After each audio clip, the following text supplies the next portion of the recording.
কখনো কোনো এরকম ইন্ডিভিজুয়াল আমরা পাই যারা অ্যাথলিট, যাদের কোনো একটা খেলাধুলো আছে as a part of their profession, বা যারা জিম ট্রেনার, তাদের যদি ভ্যালভ অপারেশন করতে হয়, ভ্যালভ খারাপ থাকে, তাহলে কি করা যাবে? তিনটে অপশন: রিপেয়ার, রিপ্লেসমেন্ট। রিপেয়ার তাদেরই করা যাবে যদি রিপেয়ারেবল হয়।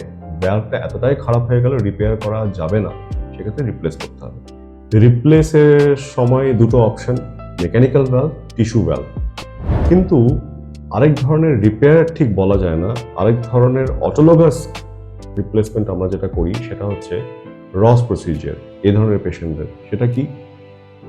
পালমোনারি ভ্যালভটা তো ভালো আছে, পালমোনারি ভ্যালভটাকে খুলে অ্যাওর্টিক ভ্যালভটার জায়গায় পালমোনারি ভ্যালভটাকে বসানো হয়, আর পালমোনারি পজিশনে একটা কন্ডুইট দেওয়া হয়। এটাকে বলা হয় রস প্রসিজার। এই অপারেশনটা খুবই ভালো তাদের জন্য যাদের একটা অ্যাথলেটিক প্রফেশন আছে। To cite an example, Arnold শোয়ার্জেনেগারের ঠিক এই অপারেশনটা হয়েছিল।